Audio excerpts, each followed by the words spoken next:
Et voilà, ça enregistre. Donc,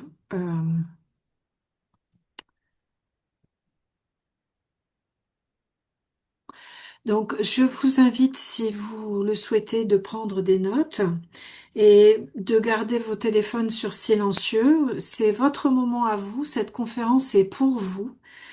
Donc soyez à 100% avec nous. Les informations qu'on va vous partager vont couvrir des généralités sur le sujet et non des cas particuliers. Et pour toute question médicale, il convient bien évidemment de consulter votre médecin. Asseyez-vous confortablement et c'est parti. Donc moi, je suis Myriam Nebou et après une activité indépendante très stressante et un burn-out, j'ai souffert d'une double hernie discale à l'âge de 32 ans. J'ai refusé l'opération malgré des années de souffrance et après avoir navigué dans le brouillard en cherchant d'autres solutions que l'opération et tous les médecins possibles et inimaginables, j'ai découvert le yoga Iyengar, qui est un yoga de l'alignement qui est thérapeutique et qui tient compte des pratiquants. Au bout de 3 mois, je n'avais plus de douleurs chroniques et en un an, mes hernies avaient disparu. Et puis après, à l'après-ménopause, j'ai rencontré énormément de troubles et de douleurs, des règles extrêmement douloureuses, des douleurs articulaires, des migraines chroniques, un transit bloqué, de la fatigue, un état dépressif et ma préménopause a duré 10 ans. C'était pas une partie de plaisir et aucun médecin ne m'a diagnostiqué les symptômes de la préménopause et ne m'a aidé dans ma traversée du désert. Et le yoga Iyengar, justement, m'a aidé à supporter et adapter ma pratique en fonction de mon état et surtout à être à l'écoute de mon corps. Il y a bien évidemment les enseignements de BKS Iyengar, mais surtout de sa fille, Gita Iyengar, qui a beaucoup étudié le yoga de la femme à travers tous les âges et qui est extrêmement bénéfique. Après 10 ans d'apprentissage au centre Iyengar de Paris, j'ai passé ma certification à 51 ans et j'enseigne aujourd'hui à Hermes dans les Landes. Donc aujourd'hui, je souhaite vous partager avec vous tout ce qu'on ne m'a pas dit et que j'ai découvert avec le temps pour que vous puissiez trouver les solutions qui vous conviennent. Alors pourquoi parler de la ménopause? Eh bien, 50% de l'humanité, c'est les femmes. Et à l'échelle mondiale, on estime qu'il y a environ 1 milliard de femmes ménopausées aujourd'hui, soit 4 milliards de femmes de 50 ans ou plus. C'est l'âge moyen de la ménopause, soit environ 25% des femmes. Donc 1 milliard de femmes ménopausées ou post-ménopausées. En moyenne, dans les études gynécologiques, on s'est rendu compte que, il n'y a seulement que 20 à 40 heures qui sont consacrées spécifiquement à la ménopause sur 10 ou 12 ans de formation médicale, soit moins de 1% du total de la formation. Et quand vous cherchez un gynécologue, la majorité des gynécologues sont des gynécologues obstétriques. Et juste pour vous donner une idée des études et des recherches qui sont faites, par exemple, sur le site de PubMed, c'est les publications médicales, l'équivalent de Google pour les études médicales. Eh ben, quand vous tapez grossesse, vous obtenez à peu près 1,1 million d'articles. Et si vous tapez ménopause, vous n'obtenez que 94 000 articles. Ça, c'est des chiffres qui datent de l'année dernière. Ça représente environ 10% des financements, 10% du cerveau collectif, 10% de la recherche et tout ça pour le dernier tiers de notre vie à nous les femmes. Alors en résumé, 1 milliard de femmes concernées, moins de 1% de formation médicale et ensuite on s'étonne que les femmes disent on ne m'a rien expliqué. Et pourquoi? Parce que la ménopause n'est pas une pathologie, c'est une transition majeure encore traitée comme un détail. Alors voyons un petit peu quel est ce phénomène de la ménopause que vous connaissez sans doute, mais voilà, nous, hommes et femmes, nous produisons des hormones sexuelles au cours de notre vie et il y a un déclin qui va se faire beaucoup plus progressivement chez les hommes et beaucoup plus rapidement chez les femmes, sachant que la préménopause peut durer entre 2, 1 à 10 ans, voire plus. Ça dépend de chaque femme. Donc les étapes de la préménopause ou périménopause, c'est entre la préménopause entre 35 et 45 ans et la moyenne d'âge de la ménopause, c'est 51 ans. Et le mot ménopause vient du grec ménos qui veut dire menstru et pausis qui veut dire pause. Et la ménopause, en fait, c'est l'arrêt de l'ovulation et donc la disparition des menstruations, c'est-à-dire des règles.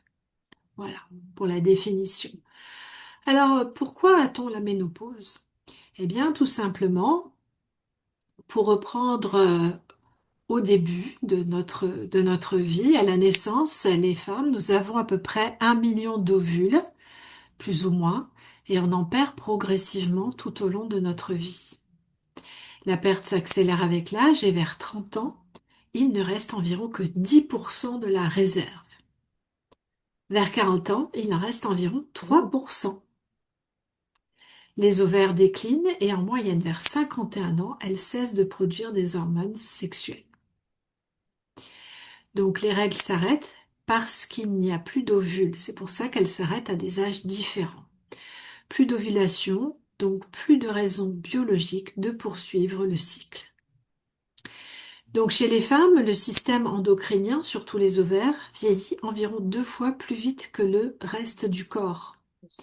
La perte des oestrogènes vient bouleverser totalement le fonctionnement du corps, ce qui résulte on verra ça en détail, des inflammations, des douleurs articulaires, l'arthrose, l'arthrite, le bouleversement du système digestif, l'épaule gelée ou la capsulite de l'épaule, des problèmes circulatoires, bouffées de chaleur, varices, prise de poids, résistance à l'insuline, musculaire, sarcopénie, c'est-à-dire la perte musculaire, la douleur dans les hanches, le relâchement du plancher pelvien, la faiblesse musculaire et organique, le cœur, le foie, les poumons, le pancréas, avec la résistance à l'insuline, problèmes intestinaux, des problèmes de fonctionnement du cerveau et des problèmes de peau. Donc voilà pour les festivités. Et alors le jour d'après, eh bien le jour d'après, quand on n'a plus ses règles pendant 12 mois, c'est le jour de la ménopause et le jour d'après, c'est la post-ménopause. Donc on est post-ménopausé au bout de 12 mois plus un jour et non pas simplement ménopausé. Alors, si tu veux la paix, bah, prépare la guerre, hein, parce qu'il va falloir s'armer pour lutter justement contre tous ces ennuis et toutes ces pathologies. Alors, on va pas prendre une épée, hein, ça c'est sûr, on va pas faire comme ça, mais on va faire plutôt comme ça, avec de la nutrition, du yoga, des plantes, du sport et de l'activité, et surtout avoir le moral, et puis bien sûr accompagné par des professionnels de santé. Alors, quelles sont les idées reçues de la ménopause? La ménopause est une maladie ou un déclin ou la fin de la féminité ou de la vitalité. Eh ben, c'est faux, parce que beaucoup de femmes décrivent même une relation à leur corps beaucoup plus libre après la ménopause. Toutes les femmes souffrent de la ménopause. Non, c'est faux. Un tiers des femmes n'ont pas eu de ou peu de symptômes. Donc, c'est pas obligatoire et c'est pas systématique. La prise de poids est inévitable. Bah, c'est fou, parce que si on adapte son alimentation pour contrer la répartition des graisses, la perte de la masse musculaire et la sensibilité à l'insuline, ça vient avec en augmentant les protéines, en travaillant sur le renforcement musculaire et en ingérant moins de sucre rapide. La ménopause arrive d'un coup. C'est faux. Les symptômes commencent souvent avant l'arrêt des règles, en préménopause ou périménopause, ce qui explique la confusion. Et on peut, comme je vous l'ai dit, comme moi, avoir 10 ans de périménopause, avoir plein de symptômes et ne savoir pas du tout pourquoi on a ces symptômes-là. Les troubles sont uniquement hormonaux. C'est faux. Les hormones jouent un rôle central, mais aussi le stress, le manque de sommeil, la charge mentale, les émotions, Le contexte de vie joue un rôle très important et influence fortement l'intensité des symptômes. Alors, on vous dit aussi, oh, bah, c'est la ménopause, il n'y a rien à faire, il faut subir. Eh ben non, parce qu'il existe de nombreuses options comme améliorer son hygiène de vie, se faire accompagner pour mettre en place la phytothérapie ou la naturopathie, la micronutrition ou un traitement médical. Et dans l'hygiène de vie, bah, ça englobe beaucoup de choses, un bon sommeil, ça englobe l'activité physique, ça englobe énormément de choses qu'on va voir. Donc la ménopause, c'est une transition biologique, hormonale et souvent identitaire. Et la ménopause est en réalité une étape tout à fait normale et très variable selon les femmes. Elle est influencée par notre mode de vie, mais c'est une opportunité de réajustement. Alors justement, pour vous parler du réajustement, eh bien, je vais avoir le plaisir et l'honneur d'accueillir Magali Boissonnade, qui est notre naturopathe invitée dans cette petite conférence. Magali, c'est à toi. Je vais arrêter de partager mon écran et je vais te laisser la main. Alors, Magali, hop, et cher, et Est-ce que vous voyez mon écran? oui, on le voit. Super. On le voit. Alors, attends. Attends, moi je vais faire, je le vois, mais je voulais Mince, faire... attends, j'arrive pas à mettre le... Hop, et je me mets en view. Oui. Et normalement, on doit être bon.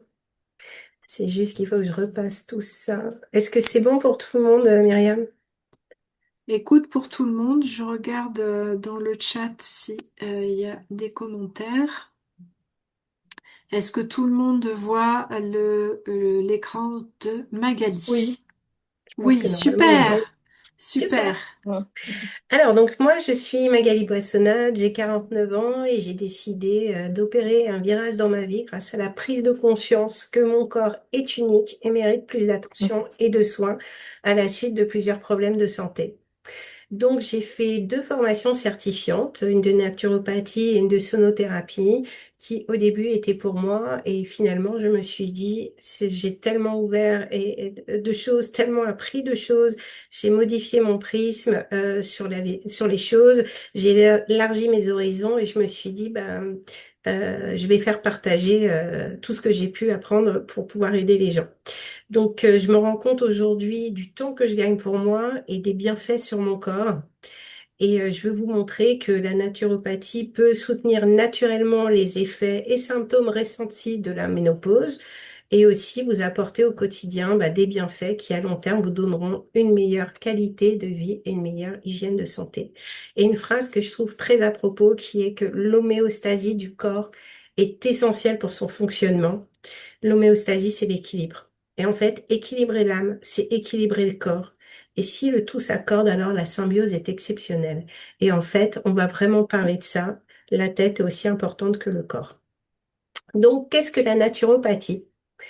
Alors, la définition, la naturopathie, c'est une approche de santé holistique et préventive qui considère l'individu dans sa globalité, corps, esprit et environnement. Donc ça veut bien tout dire. C'est qu'on va vous considérer dans une entièreté et une globalité. On ne va pas juste s'attacher à un problème du corps. Le fonctionnement, donc, c'est de maintenir et optimiser et restaurer la santé grâce à des moyens naturels adaptés à chacun. Adapté à chacun, c'est très très important parce qu'on est tous uniques. Donc ce qui va fonctionner pour une personne ne fonctionnera pas pour l'autre. Donc c'est important de s'adapter et c'est pour ça que le questionnaire en naturopathie, l'anamnèse exactement, est très importante pour mieux connaître la personne qui vient nous consulter. Les principes de base, donc c'est prévention et anticipation des déséquilibres. Donc, identifier et traiter la cause profonde des déséquilibres et la stimulation de la force vitale et l'auto-guérison. Donc, en fait, le mot équilibre est toujours omniprésent. Il faut vraiment que tout soit bien dosé, constant et linéaire. Et aussi, on s'interroge sur, en amont, pourquoi ce problème? Alors, on va essayer, bien entendu, de soulager un peu les symptômes, mais c'est comprendre d'où vient le dysfonctionnement pour que ça n'arrive plus. Et aussi, la force vitale est essentielle. Tant qu'on vit, on a de la force vitale, mais si la force vitale est importante, ça nous aide en fait à se battre contre les agressions extérieures, les maladies, la fatigue et plein de choses. Le rôle du naturopathe, donc il conseille et il accompagne de façon personnalisée. Il utilise des outils naturels comme l'alimentation, l'hygiène de vie, gestion du stress, techniques respiratoires, phytologie, techniques énergétiques, vibratoires, exercice physique. En fait, quand on est formé en naturopathie, c'est ce qu'on apprend principalement. On s'aperçoit vite qu'en se formant sur d'autres choses, on peut aider nos consultants avec plus de périmètre, on va dire. Donc moi, j'ai choisi la sonothérapie parce que ça me parlait. Donc ce sont des soins vibratoires qui vont venir travailler sur le corps et l'esprit. Mais évidemment, un naturopathe ne peut pas être compétent sur toutes les techniques qu'il y a pour pouvoir aider les consultants. Donc du coup, notre rôle dans le bilan naturopathique qu'on va faire et qu'on va prescrire aux personnes qui viennent nous voir, et ben peut-être qu'on va les aiguiller vers un réflexologue, vers un sophrologue, vers un psychologue pour que cette personne puisse aider le consultant à aller mieux. Et aussi, bien entendu, c'est très important, il y a une complémentarité avec la médecine conventionnelle. On va venir soutenir un traitement médicamenteux. On ne remplace pas un traitement médicamenteux.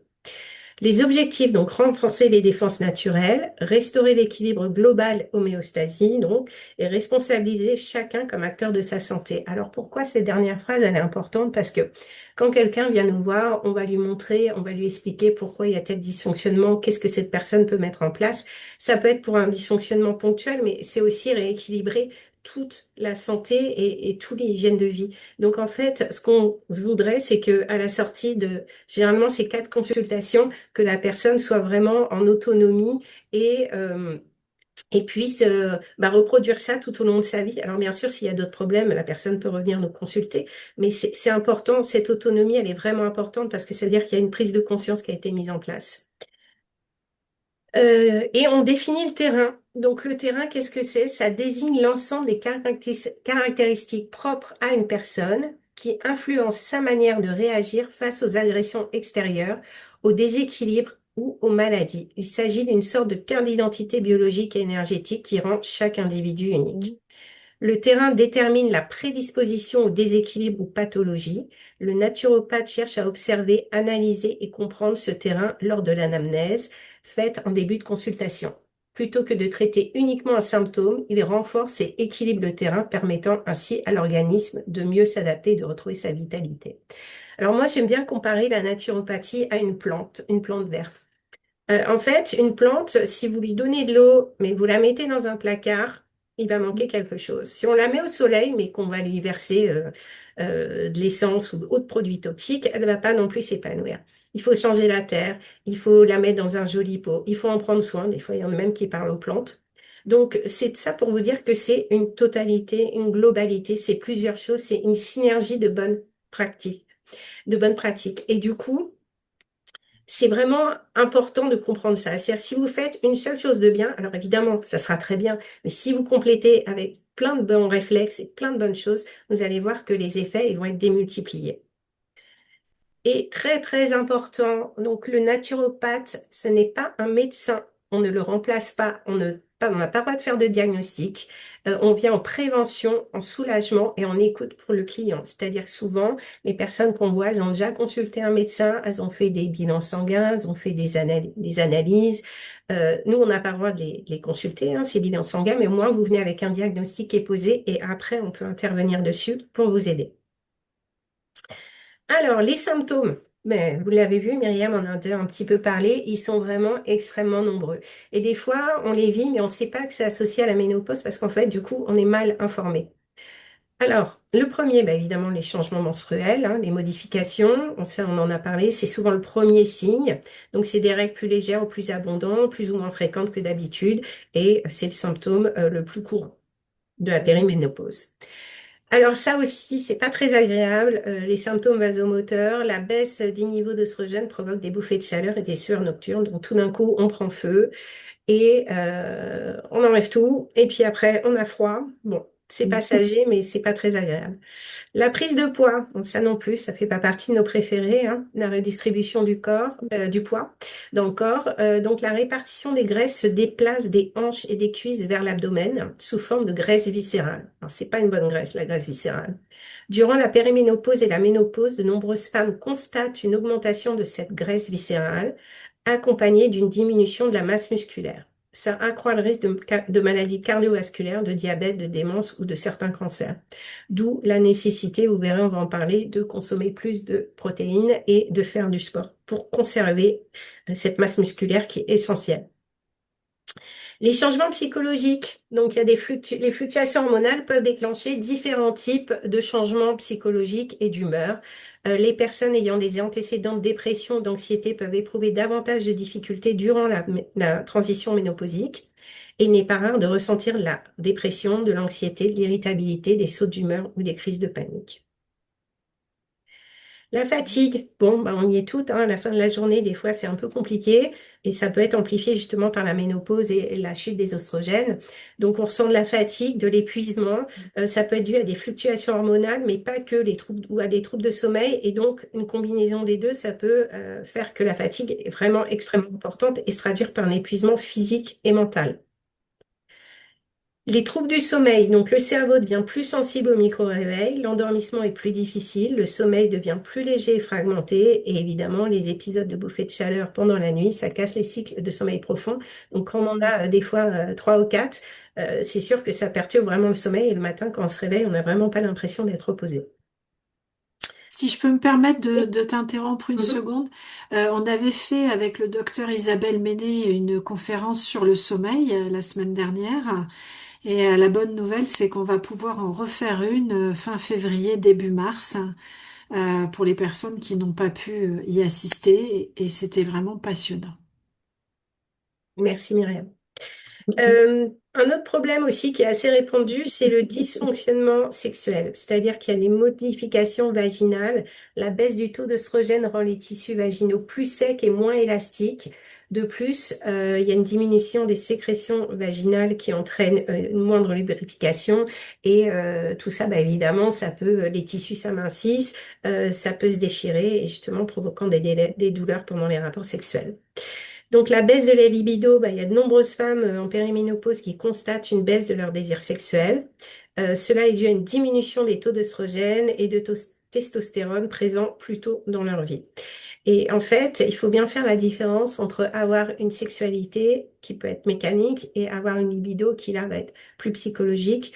Et en fait, on va en parler après, mais il peut en découler beaucoup de culpabilité, alors que c'est un passage, on l'a dit, une transition normale. Les seins douloureux, donc ça aussi, bah, c'est un des premiers signes de la périménopause. Donc les fluctuations des taux d'œstrogène et de progestérone entraînent une sensibilité mammaire similaire à celle ressentie lors du syndrome prémenstruel. Cependant, certaines femmes décrivent une sensation différente pendant la périménopause. Une fois que la ménopause est installée, la sensibilité mammaire disparaît généralement. Et aussi, pas des moindres, les problèmes digestifs. Donc, ça joue aussi sur la chute en fait des oestrogènes et la progestérone joue un rôle dans la digestion. Lorsque leur taux diminue, l'organisme dispose de moins d'éléments nécessaires à la production de bile et à la digestion des aliments. Donc, des problèmes tels que le RGO, la diarrhée ou la constipation peuvent alors survenir. Et il y a aussi des problèmes de ballonnement qui peuvent être dus à la rétention d'eau. Et encore une page. Alors là, la modification neurologique. Donc, des maux de tête migraineux. Certaines femmes souffrent de migraines à différents moments de leur cycle menstruel en raison des variations du taux d'œstrogène. À la ménopause, ces fluctuations hormonales sont plus importantes et peuvent provoquer des crises de migraines douloureuses accompagnées de nausées et une sensibilité accrue à la lumière et au bruit. Le brouillard cérébral. Alors, les problèmes de concentration, souvent décrits comme un brouillard cérébral, sont des symptômes fréquents pendant la ménopause. Ce brouillard cérébral est parfois dû aux troubles du sommeil ou à la fatigue qui accompagne la baisse du taux d'hormones. Problème de mémoire, ça aussi on connaît. Les oestrogènes favorisent les fonctions de la mémoire. Lorsqu'ils commencent à diminuer, vous pouvez avoir l'impression d'avoir plus de des difficultés à vous souvenir des noms et autres faits. On s'est toutes vues aller au supermarché chercher du lait, on se retrouve dans le rayon lait et on se demande qu'est-ce qu'on fait là et qu'est-ce qu'on est venu chercher. Ça arrive et c'est normal. Les vertiges aussi, ça peut être un symptôme. Donc, les oestrogènes et la progestérone influent sur le fonctionnement de l'oreille interne. Les déshydratations provoquées par des bouffées de Oui. chaleur prolongées ou des sueurs nocturnes est une autre cause de vertige. Et une sensation de picotement ou de décharge électrique dans les bras, les mains, les jambes ou les pieds. Donc, les oestrogènes jouent également un rôle dans le système nerveux central. Une baisse de leur taux peut provoquer une gêne intermittente aux extrémités. Cela peut se traduire par des picotements sous la peau ou par de légères sensations de décharge électrique. Ces sensations sont sans gravité, mais elles peuvent être en effet très gênantes. Alors, là aussi, ça, c'est assez important, les problèmes musculo-squelettiques. Donc, les douleurs articulaires et musculaires. De nombreuses femmes en périménopause souffrent de douleurs corporelles diffuses, de douleurs musculaires et articulaires. Les douleurs aux pieds, aux genoux, aux épaules, aux coudes et aux mains sont fréquentes pendant la ménopause. Les estrogènes contribuent à réduire l'inflammation dans le corps et ça entraîne une diminution, donc il y a moins de lubrification. Du coup, ça prive les articulations de mobilité. Nombreuses sont celles qui rapportent souffrir d'arthrite liée à la ménopause. Et je vais laisser Myriam vous parler de l'ostéoporose et justement de son importance de se faire dépister. Vas-y Myriam. Oui, effectivement. Alors, juste pour la petite histoire, si ça peut vous servir d'exemple, je suis allée me faire examiner pour faire une ostéométrie. Donc, j'ai pas eu de fracture sans chute, j'ai pas eu de rien, j'ai une bonne hygiène de vie, etc. Et quelle n'a pas été ma surprise de voir que en faisant une ostéométrie à 58 ans, eh bien, je suis en moyenne à moins 3,5 dans les lombaires, c'est-à-dire que j'ai une ostéoporose sévère et que je suis susceptible d'avoir des fractures des vertèbres. Donc, le diagnostic se fait normalement à l'âge de 65 ans, c'est ce qu'on préconise pour les femmes. Surtout, n'attendez pas 65 ans, parce que la densité osseuse est variable pour chaque personne. C'est-à-dire que on est au top de notre densité osseuse entre 20 et 30 ans. Et notre densité osseuse se construit pendant notre enfance et surtout notre adolescence. Bien évidemment avec une bonne hygiène de vie, une bonne alimentation, mais pas que, et surtout de l'activité physique avec des activités physiques à impact sur le sol. Et dans la loterie de l'ostéoporose, j'ai pas été chanceuse parce que moi, mon sport quand j'étais adolescente, c'était la natation, donc il n'y avait pas d'impact. Je connais des gens qui ont 35 ans et qui sont en ostéoporose. Je connais des gens qui ont 40 ans et qui sont en ostéoporose malgré une très bonne hygiène de vie. Donc il y a bien évidemment aussi la génétique, mais si j'ai un conseil à vous donner, c'est de demander à votre médecin, quel que soit votre âge, d'aller faire une ostéométrie, ce qui vous permettra de vous donner, si vous voulez, un état des lieux, même si vous avez 30 ans, même si vous avez 40 ans, c'est pas grave, mais au moins un état des lieux et vous pourrez mettre en action des choses qui vous permettront justement de gérer cette ostéoporose, voire d'avoir de regagner de la densité osseuse. Et ça sera l'objet d'une prochaine conférence. Voilà. Donc, allez-y. Merci Myriam. Alors, bon, la dernière page, vous voyez, ça fait quand même beaucoup de symptômes.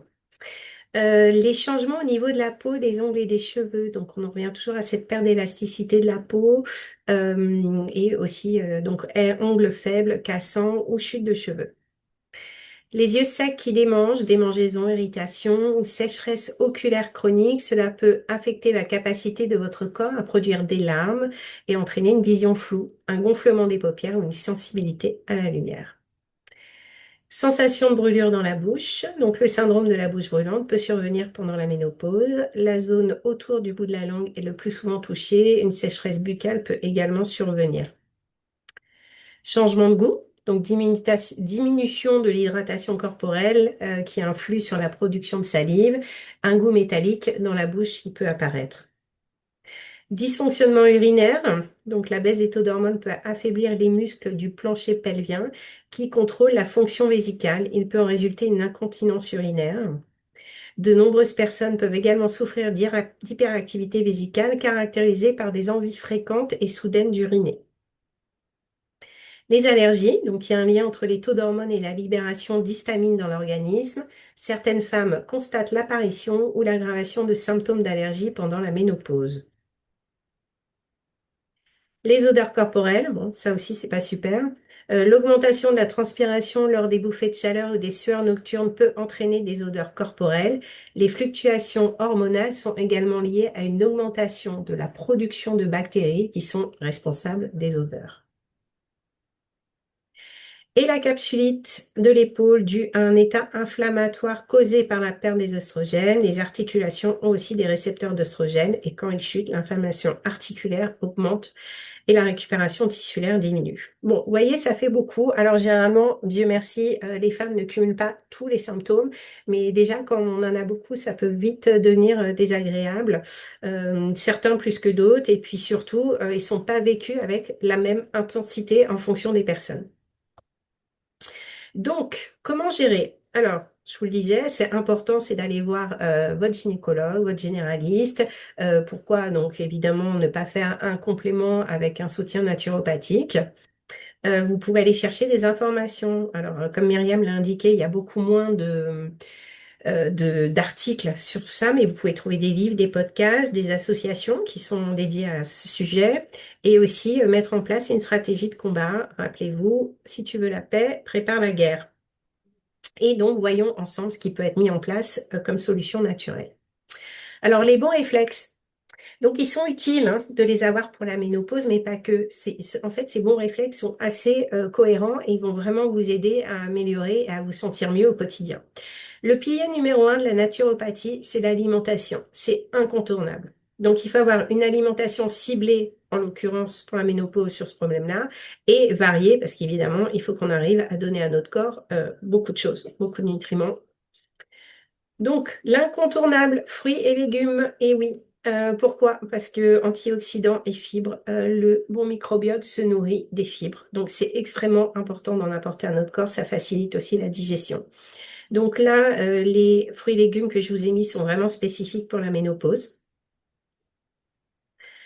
Les protéines de qualité pour les muscles, parce qu'on en parle de cette masse musculaire, il faut vraiment l'entretenir et en prendre soin. Aussi, les protéines aident à contrôler le poids et aussi, ça nous donne de l'énergie pour pouvoir justement faire du sport pour contrôler notre poids et améliorer notre masse musculaire. Donc, vous avez des poissons, sardines, maquereaux, saumon, donc c'est des poissons avec des oméga 3, des œufs, poulet, dinde et les légumineuses qu'il ne faut pas oublier qui sont extrêmement bons. Le bon grain qui est anti-inflammatoire, donc c'est important de choisir des huiles de bonne qualité. Aussi de manger des amandes, des graines de lin moulues hein, et des graines de chia, avocat, poisson gras. Là, vous retrouvez du bon grain. Donc, il faut surtout pas enlever le gras de votre corps, même si on n'en voudrait plus. C'est vraiment important d'apporter du bon gras. Le corps en a besoin pour fonctionner, pour huiler la machine. C'est vraiment important. Les glucides intelligents, c'est-à-dire que ça va être ceux qui vont pas générer de pic glycémique. Enfin, on va dire que ça va pas être un pic comme ça. Donc du coup, quinoa, riz complet, flocons d'avoine, donc tout ce qui est complet. Préférez aussi les pâtes complètes. Vous pouvez manger des pâtes, mais si elles sont complètes ou semi-complètes, c'est toujours mieux. Et les légumineuses. Le calcium et la vitamine D pour prendre soin des os. Donc, on peut voir aussi si vous avez besoin d'une supplémentation en vitamine D qui peut être vraiment opportune, surtout en hiver. Et donc, ça, vous le trouvez dans les produits laitiers ou dans les boissons végétales. Et à limiter. Alors ça, bon, c'est pas la partie la plus drôle, hein.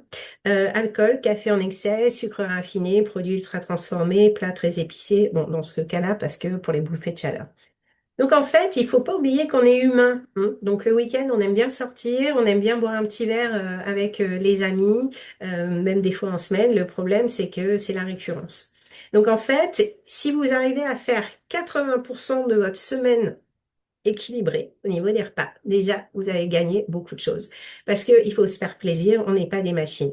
Mais par contre, il y a vraiment peut-être des bons réflexes assez malins à faire, c'est-à-dire que remplacer ces aliments qui peuvent être problématiques par d'autres aliments. Par exemple, le sucre blanc, moi, j'en ai plus à la maison. J'ai mis du sucre rouge, j'ai du sirop d'agave, du sirop de coco, du sucre de coco. Donc, on peut contourner le problème autrement. Le café, vous pouvez peut-être le remplacer de temps en temps par la chicorée. L'alcool, bon, bah, c'est sûr, ça fait plaisir de temps en temps, mais vous pouvez peut-être trouver des boissons assez sympathiques que vous pouvez prendre à l'apéritif ou peut-être, bah, si vous voyez que vous avez une vie sociale assez active, bah, peut-être que un soir ou 2 soirs par semaine, vous pourrez changer votre boisson. Donc, essayez d'être malin et de voir, soyez créatifs surtout sur les recettes parce que vous pouvez modifier des choses. Par exemple, moi, je mange plus de pain, je mange du pain hyper protéiné que je fais avec des flocons d'avoine, avec du fromage blanc et des œufs. Donc, il y a vraiment plein de moyens de retourner et de contourner le problème surtout. Donc, des petites choses que je trouve assez importantes. L'alimentation consciente, c'est se rendre compte de ce que l'on mange. C'est-à-dire que si vous prenez votre assiette qui est jolie, vous avez pris du temps, vous avez mis des aliments que vous aimez dedans, vous prenez le temps de regarder ce que vous mangez, quel bout, quel coin va être plus sympathique. Moi, je termine toujours parce que j'aime le plus. La différence va être flagrante si vous vous mettez devant la télé avec un paquet de chips ou un paquet de bonbons. Là, vous n'allez pas vous rendre compte de ce que vous allez manger et en plus, ça va pas être forcément de la bonne calorie. Aussi, profiter de ce moment du repas, seul ou avec des amis, c'est le moment où vous devez vous poser. C'est-à-dire que si vous êtes dans le speed, vous mangez entre deux, vous mangez devant l'ordinateur, vous n'avez pas le temps parce que vous devez aller chercher les enfants ou quoi aux caisses. Là, forcément, si vous mangez dans un contexte de stress, ça va pas bien se passer pour le corps, ça va pas bien se passer pour la digestion et généralement, il y a une prise de poids qui peut survenir. Et manger au calme. Prenez le temps de manger et de mastiquer. En fait, la digestion, elle commence dès que vous avez des aliments. Votre cerveau, il voit les aliments, il se dit, donc il commence à se mettre en place et à lancer toute la machine de la digestion. Et quand vous allez absorber des aliments, vous allez mâcher, il y a des amylases dans la salive qui vont se mélanger, qui vont commencer à prédigérer les glucides. Et plus vous mâchez, plus la digestion va être simple. Donc, ça veut dire moins de ballonnement. Et en fait, on dirait, bon, je sais qu'on n'a pas toujours le temps, hein, mais il faudrait mâcher à peu près entre 20 et 30 fois chaque bouchée et que ça soit un peu à l'état de purée de bébé. Donc tout ça pour vous dire que déjà, si vous mangez au calme, vous vous posez et vous profitez de ce moment, déjà, c'est très très bien. Et aussi un pilier très très important, c'est l'hydratation. Il est essentiel de boire pour votre corps, pour vos tissus, au moins 1,5 litre d'eau par jour, hein. Le thé et le café, ça compte pas. L'alcool, bien sûr. Et c'est très très important de s'hydrater. Donc pensez, il y a quelqu'un qui m'a dit très justement, en fait, l'eau, elle apporte des choses, mais aussi il faut voir ce qu'elle emporte. C'est-à-dire que l'eau, elle détoxifie votre corps, elle élimine. Et ça, c'est extrêmement important. Alors les bons réflexes, je vais essayer de vous donner des petites solutions pour chaque problème. Donc déjà, les bouffées de chaleur et sueur nocturne. Donc réduire l'alcool, café, on vient d'en parler. Respirer lentement. Et plusieurs couches de vêtements. Donc, dans la journée, ça peut aider. Et moi, ce que j'ai fait dans mon lit, parce que j'en souffre aussi, hein, j'ai mis un drap plat, j'ai ma couette, j'ai des plaids parce que je suis très frileuse. Donc, quand je me couche, je suis recouverte. Et puis, au fur et à mesure de la nuit, bah, j'effeuille en fonction du besoin. Donc, des fois, j'ai juste le drap, juste le plaid. Mais en fait, c'est extrêmement pratique d'enlever et de remettre. Bon, au grand désespoir de mon mari qui, lui, tout d'un coup se retrouve avec 18 couches sur lui qui souffre de mes sueurs nocturnes aussi indépendamment. Et du coup aussi une activité physique, hein. On en reviendra toujours là-dessus, mais la marche rapide, le yoga, la natation. Et on peut mettre aussi en place un traitement hormonal. Donc ça, c'est à voir avec votre médecin. C'est souvent très efficace chez beaucoup de femmes. Vous pouvez consommer aussi des phytoestrogènes qu'on trouve dans le soja, dans les trèfles rouges. Bon, il y a une efficacité qui peut être variable. Et la sauge, les infusions compléments, donc ça peut réduire les sueurs. Ça, j'ai des personnes pour qui ça a très très bien marché, les infusions de sauge. L'irritabilité, l'anxiété, les sautes d'humeur. Ouais, bizarre. Alors, donc faire du sport, évidemment, effet quasi antidépresseur parce que on va sécréter des endorphines. Ça va nous rendre beaucoup mieux. Pareil, prenez du temps pour la méditation, la respiration, de la sophrologie. Pourquoi? Parce que quand vous faites ça, c'est un moment que vous octroyez consciemment. Vous dites, c'est mon moment, je vais me poser. Et ça va vous apporter beaucoup de calme et de sérénité. Surtout que la respiration, vous pouvez la faire partout, n'importe quand. Au travail, à la maison, quand ça s'accélère, quand ça va trop vite. Écoutez votre corps et repérez les signaux qu'il vous donne pour calmer le jeu et détendre le système nerveux. Donc la consommation d'oméga 3, évidemment. Les plantes possibles, donc c'est des plantes, il y a du rhodiola, du millepertuis. Attention aux interactions médicamenteuses, on va en parler après. Et les thérapies de groupe, les thérapies ou les groupes de parole qui sont sous-estimés mais très efficaces. Et puis sinon, il y a des excellents groupes qui sont vos groupes d'amis qui vivent la même chose parce que vous pouvez partager le pas bien, les désagréments et puis peut-être qu'il y en a une qui aura une solution qui a fonctionné. Donc n'hésitez pas à partager, les amis, c'est un soutien incroyable. La prise de poids, donc là on l'a dit, plus de protéines à chaque repas, mais c'est pas que pour le contrôle du poids, c'est aussi vraiment pour conserver votre masse musculaire, c'est extrêmement important. Dès qu'il n'y a plus de muscle, vous allez souffrir au niveau des articulations, c'est ce qui tient le squelette. Réduire les sucres rapides, bien évidemment. Et la musculation, le renforcement, 2 ou 3 fois par semaine, c'est fondamental, et la marche active. Alors moi, je vous dirais qu'une session sportive complète et bénéfique, ça serait, vous avez du cardio, donc avec de la marche, du renforcement musculaire, donc avec des levées de pompe fessiers, des mini-haltères, des choses comme ça, et évidemment du stretching, donc vous pouvez faire du yoga, du pilates, et ça fait une séance complète pour votre corps et extrêmement bénéfique. Le brouillard mental et la fatigue, évidemment, il faut un bon sommeil. Donc le sommeil, vous pouvez essayer de vous coucher dans la mesure du possible à des heures régulières, dans une chambre fraîche où il n'y a pas de lumière. Vous avez enlevé les écrans, peut-être prendre un livre, peut-être prendre une tisane si vous n'avez pas de problème urinaire pendant la nuit, où ça va vous réveiller en plus pour aller aux toilettes.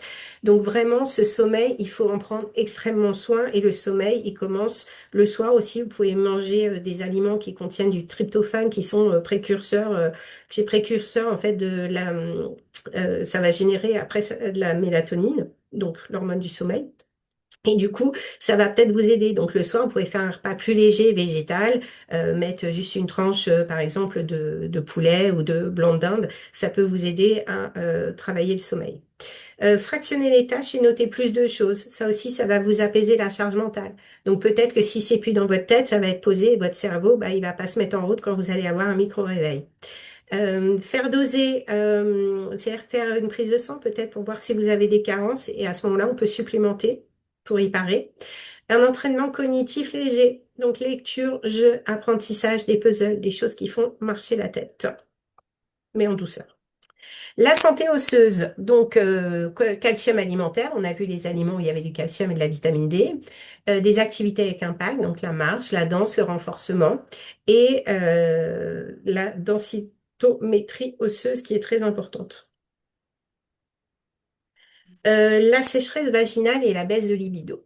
Alors, du coup, vous avez des lubrifiants sans parfum à base d'eau, des hydratants vaginaux réguliers, pas seulement avant rapport, c'est-à-dire qu'il faut en mettre régulièrement, des œstrogènes locaux. Donc ça, c'est très efficace et peu risqué. Et puis, on en revient là-dessus. Moi, c'est un sujet qui me tient à cœur parce que je vois beaucoup de femmes en souffrance avec cette baisse de libido. Et des fois, on a un compagnon qui comprend pas vraiment ce qui se passe dans notre corps. Donc, peut-être qu'il faut expliquer une communication pour dire qu'en ce moment, c'est moins évident, mais que c'est pas un manque d'amour.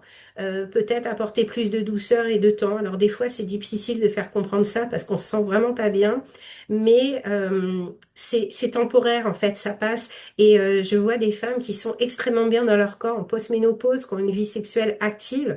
Donc ne culpabilisez pas, ne rajoutez pas ça en plus à tout ce qu'on doit porter toute la journée dans notre vie de femme. Soyez bienveillante, vraiment douce. Et puis si vous n'y arrivez pas, faites-vous aider. Vous pouvez consulter votre gynécologue, vous pouvez y aller avec votre conjoint si ça peut faire un médiateur. Essayez de trouver ce qui fonctionne pour vous. Et, et voyez. Mais en tout cas, parlez-en, restez pas seul avec ça et surtout ne culpabilisez pas. Alors, ce qui va être très très aussi pratique, ça va être la phytothérapie. Donc, elle agit surtout sur les symptômes, le système nerveux, l'inflammation, l'adaptation au corps et au changement hormonal. Elle ne remplace pas les hormones, mais elle soutient le terrain. Alors là, la phytothérapie, faites très attention parce que on dit toujours ce sont des plantes. Non, ce ne sont pas que des plantes. Elles ont une action qui est assez forte et prononcée. Donc moi, je vous invite toujours à consulter un professionnel qui s'y connaît ou demander conseil en pharmacie parce qu'il faut toujours savoir quel traitement médicamenteux vous avez. Est-ce que vous avez des traitements hormonaux? C'est important parce que ça peut pas venir en plus, en doublon. Après, ça ferait un apport trop chargé et vous pourriez avoir des effets qui seraient nocifs. Donc vraiment, ne prenez pas ça comme des cachous. Alors, pour travailler sur les bouffées de chaleur et les sueurs nocturnes, donc il y a lacté à grappe noire, il y a aussi la sauge. Alors, tout ce que je vais vous donner, ça se présente sous différentes formes, hein. Ça peut être des infusions, ça peut être des gélules, ça peut être des hydrolats, ça peut être plein de choses. Euh, c'est en fonction, donc soit c'est à boire, soit c'est des gouttes, enfin, c'est vraiment différent en fonction du problème qu'on souhaite traiter. Donc, lacté à grappe noire va traiter une action centrale sur le cerveau, la thermorégulation, les bouffées de chaleur, les sueurs nocturnes et l'irritabilité. Donc, à éviter en cas de pathologie hépatique. Donc, vous voyez, c'est toujours important de savoir quelles sont les contre-indications d'une plante. La sauge, donc ça régule la transpiration, les sueurs, les bouffées, donc soit en infusion ou en extrait standardisé. Apaisante, donc la passiflore qui va être apaisante pour le sommeil, donc souvent on les trouve en infusion, je les ai aussi en EPS. Aide au sommeil, diminue l'anxiété, la valériane, sommeil plus profond et dans l'endormissement, la mélisse, calmante du système nerveux, soutient aussi la digestion. Et en pharmacie, vous trouvez souvent, ou dans les laboratoires sur Internet, vous trouvez souvent des complexes qui regroupent en fait ces plantes pour le sommeil pour faire une synergie. Les plantes à action hormonale douce, donc ce ne sont pas des hormones, hein, ce sont des modulateurs. Donc le trèfle rouge qui contient des isoflavones, donc des phytoestrogènes, il peut aider sur les bouffées et la santé osseuse et c'est un effet modéré et progressif. Le soja, c'est un effet variable selon le microbiote et leur efficacité dépend beaucoup de la capacité intestinale à les métaboliser. Inflammation, donc les douleurs articulaires, il y a le curcuma qui est extrêmement conseillé, que vous pouvez rajouter dans votre cuisine ou sinon prendre en gélule. Donc douleurs et raideurs, à prendre avec du poivre noir ou des lupines. Et le gingembre, anti-inflammatoire doux qui soutient la digestion. Alors, le foie et nettoyage hormonal. Donc, une cure de Chardon-Marie, c'est un soutien hépatique qui aide le foie à métaboliser les hormones. Mais pas que. Moi, je vous conseillerais de faire une cure de détoxification du foie au moins une fois par an parce que, surtout après un gros traitement médicamenteux, ça permet vraiment de nettoyer le foie, de l'aider à se régénérer. Et le foie est un organe extraordinaire. Il a vraiment une capacité, quand il va pas bien, à se remettre avec un bon soutien. Les artichauts, donc digestion, élimination hormonale. Les plantes adaptogènes, alors ça aussi j'aime beaucoup les données, je les trouve assez fabuleuses parce qu'elles sont adaptogènes, donc elles s'adaptent à vous. C'est-à-dire que par exemple la ashwagandha, bah, quand vous êtes trop pumpy up, il va vous calmer et quand vous êtes trop calme, bah, il va vous rebooster un petit peu. Donc ça réduit le stress, ça soutient le sommeil et ça aide à la fatigue chronique. Le rhodiola, pareil, tonique, utile en cas de fatigue mentale. Donc ça, on donne beaucoup, généralement pour le sommeil et le stress, pour calmer le système nerveux. Donc ça, je vous ai dit, attention, naturel, ça ne veut pas dire sans risque. Donc vous faites toujours attention quand vous allez chez le pharmacien, enfin acheter des huiles ou quoi que ce soit. Et la phytothérapie, donc, elle apaise les symptômes, elle soutient le système nerveux, réduit l'inflammation, elle complète une approche globale, sommeil, hydratation et nutrition, activité physique. Donc en fait, la phytothérapie a un spectre extrêmement large moi, qui me permet de beaucoup aider les consultants. Donc, je le conseille systématiquement dans les bilans naturopathiques que je remets.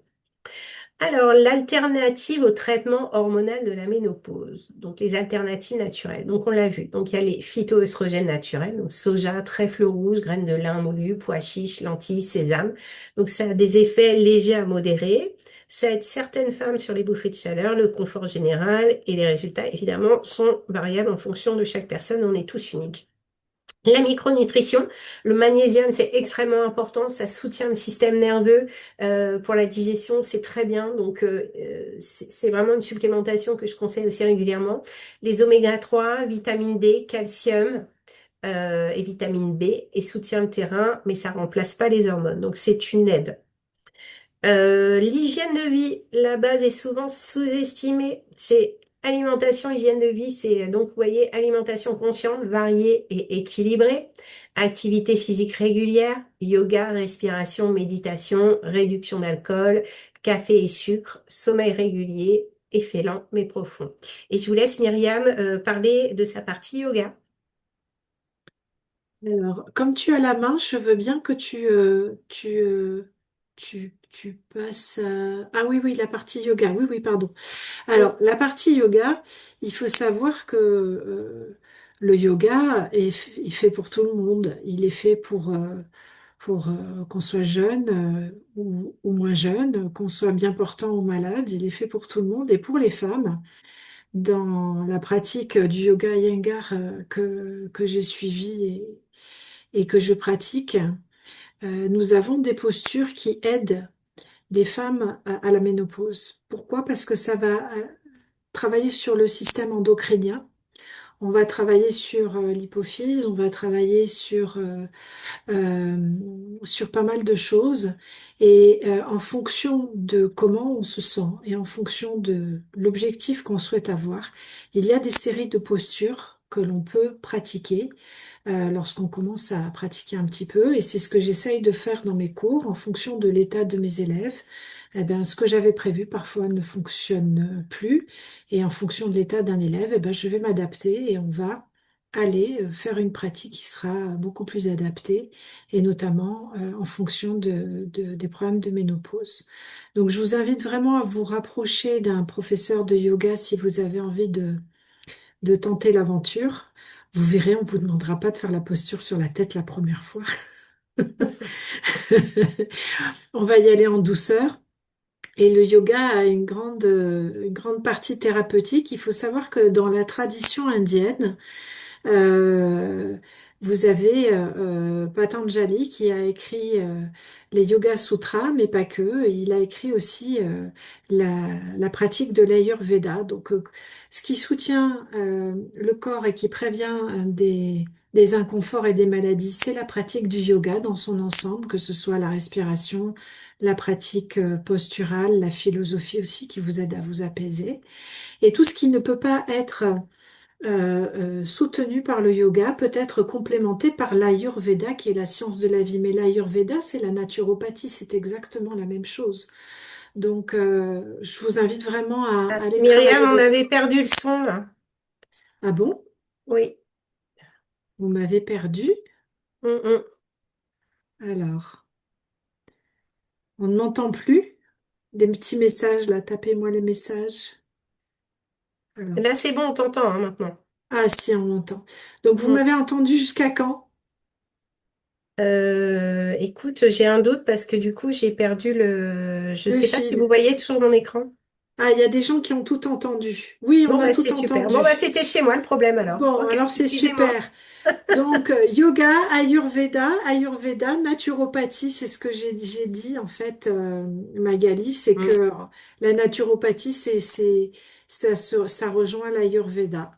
Voilà. Alors, oups, pour parler donc de la dernière slide.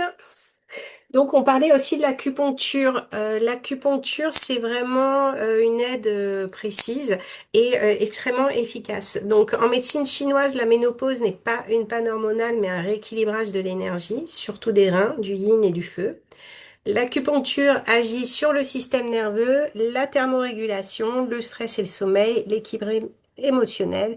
Et non, elle ne rajoute pas des hormones, elle aide le corps à mieux faire avec ce qu'il a. Donc en efficacité, on a les bouffées de chaleur, les sueurs nocturnes, le phytoestrogène et la nervosité, donc excellent sur l'endormissement, les réveils nocturnes, et aussi sur l'humeur et fatigue, et l'aide sur l'irritabilité et la tristesse. Du coup, ce que je voulais dire, c'est, je pense qu'on est bon. Je pense que j'ai vraiment un problème. Oui, tu n'es plus en plein écran, mais c'est pas Ouais, grave. c'est bien ça. Voilà. Mais c'est pas grave. Alors, on va On va y passer aux arriver. questions. On va peut-être On va passer aux passer aux questions. questions. Et juste ce que je voulais dire, c'est que là, ce qu'on a fait aujourd'hui, c'est vraiment générique et que ça peut être nécessaire vraiment de voir chacun qu'est-ce qui peut aider chaque personne pour faire un bilan précis euh, de la situation, des effets, des ressentis, que ça soit pour d'autres choses ou pas. Donc, si vous avez des questions, vous pouvez les poser ici. Si vous voulez, sinon vous pouvez prendre rendez-vous, me contacter à un aparté. Je vous ai mis mes coordonnées. Je suis basée en Île-de-France, mais la naturopathie peut se passer, peut se faire en vidéo, il n'y a pas besoin. Il y a les séances de sonothérapie, là, je trouve que c'est quand même très très bien d'être en physique, en face les unes des autres. Et je vous ai mis à droite, donc pour la naturopathie, les applications. Donc il y a les troubles digestifs, inflammation, les douleurs chroniques, les troubles hormonaux et féminins, les troubles circulatoires, troubles du sommeil, gestion du stress et de l'anxiété. Donc les bienfaits, évidemment, renforcement de la vitalité et de l'énergie, régulation de l'organisme, prévention des troubles chroniques, stimule les mécanismes naturels, aide à devenir acteur de sa santé. Et en sonothérapie, on va retrouver un peu les mêmes problématiques et relaxation, gestion du stress, rééquilibrage énergétique, relâchement des tensions corporelles, libération émotionnelle et lâcher prise et améliorer la respiration, la circulation, l'énergie vitale. Ça favorise un sommeil réparateur, ça soutient la récupération physique et la vitalité, ça apaise le stress et l'anxiété et l'agitation mentale et ça favorise la sérénité intérieure et la confiance. Voilà. Donc, je vous laisse aussi, si vous voulez, vous pouvez consulter mon site internet, vous connecter sur Instagram, vous apprendrez plein de choses et je reste à votre disposition si vous avez des questions. Donc, le site internet, c'est mavitalarmonie.com. Très Oui, bien. et Très on bien. peut scanner là les petits QR codes, comme ça les gens, vous Quelle accédez directement dessus. organisation. Mm. Magnifique, Magali. Super organisation. Ouais, faut que ça soit accessible. Ouais. Ouais. Alors, on va passer, si tu veux bien, à la slide suivante. Voilà, c'est la dernière slide et après on pourra Alors, traiter les questions. oui, oui, on a une question déjà dans le chat. Mm. On en a deux. Alors, qu'on soit jeune, âgé, malade ou faible, tout le monde peut pratiquer le yoga et bénéficier de ses bienfaits sans limite.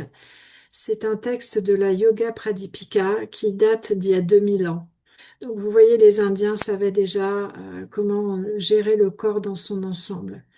Alors, en ce qui me concerne, vous pouvez me trouver dans les Landes à Hermes. Donc, je donne des cours en présentiel.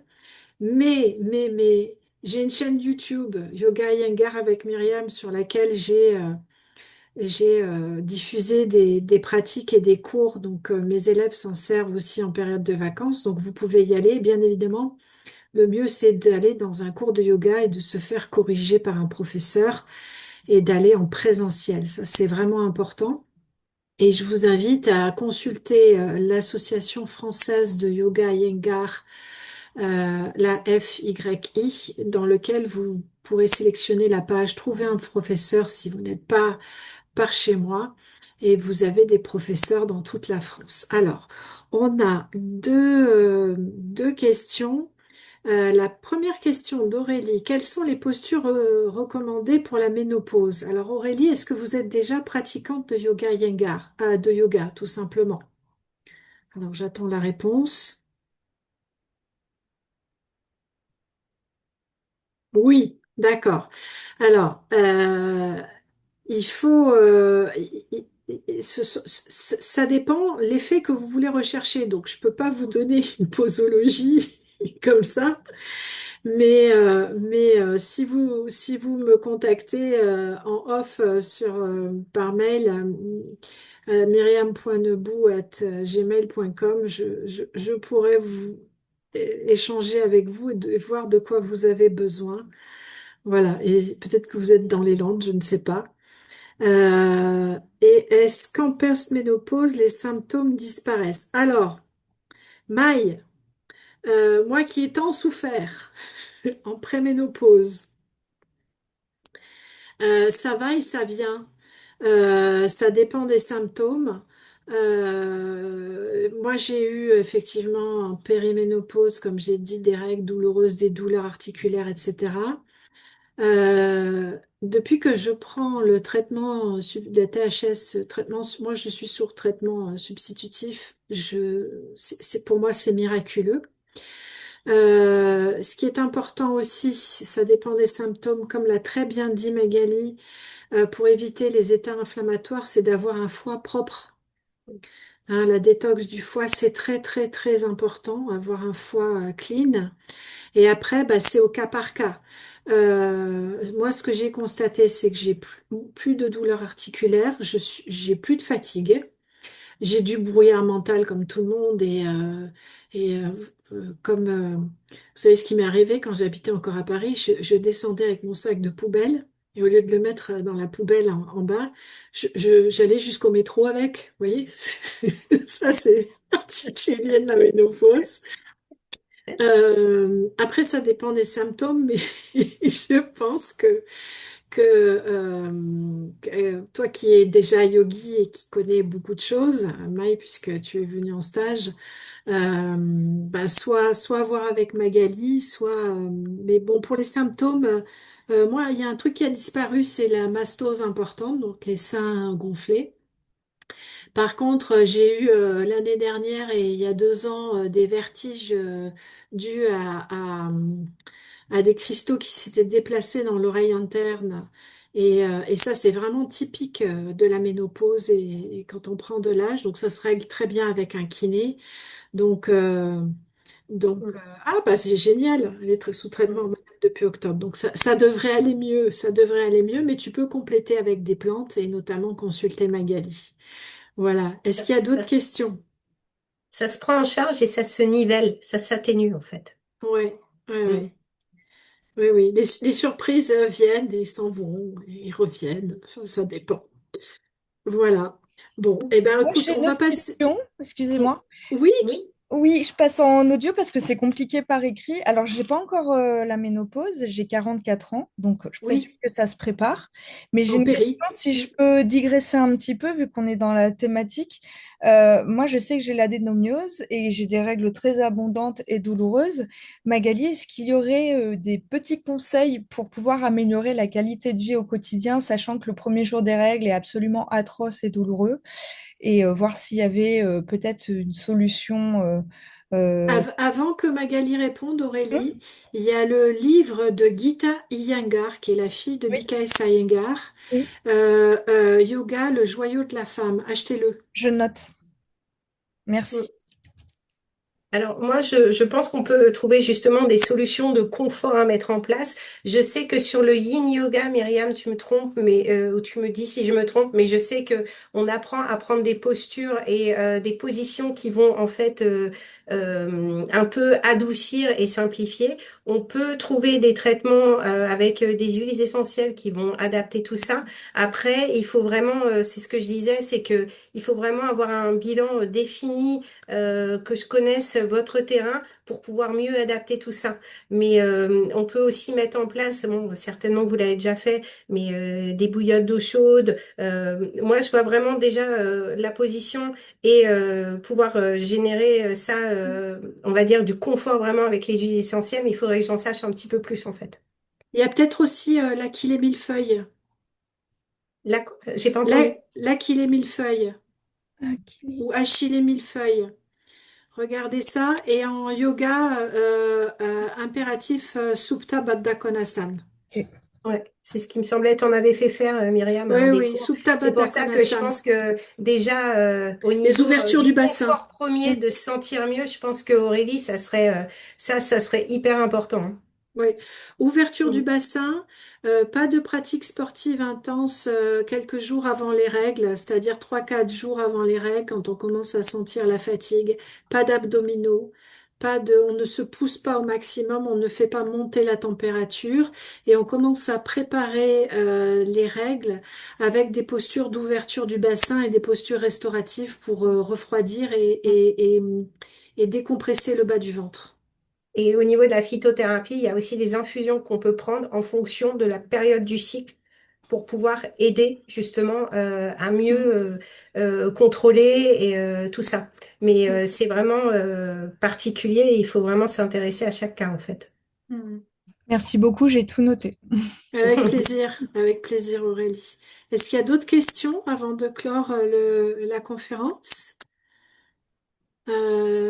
Vivement mes 80 ans, m'a dit Ouais. quelqu'un. Ouais. Il y a d'autres problèmes à 80 ans, hein. Alors, si cette conférence vous a plu, sachez que la prochaine conférence que j'aurai l'honneur d'animer, c'est comment gérer son métabolisme après 50 ans, puisque dans une vie antérieure, j'ai aussi été coach en nutrition.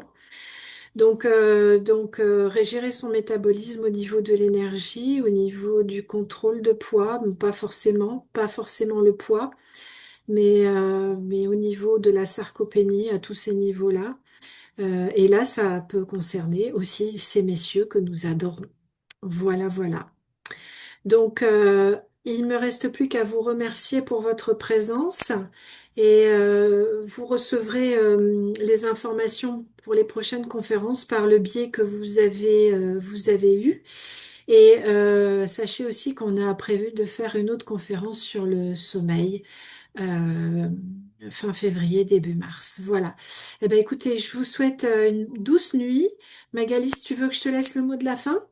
Bon, écoutez, moi en tout cas, je voulais remercier tout le monde de vous être joints à nous ce soir. C'était un vrai plaisir et voilà, j'espère pouvoir refaire l'exercice avec toi, Myriam, prochainement. Ah ben avec grand plaisir. On trouve, il y a plein de sujets, on trouvera les sujets. Vous Ouais. inquiétez pas. Bon, À merci à tout le monde bientôt. et bonne soirée en tout cas. Douce nuit. Au revoir. Au revoir.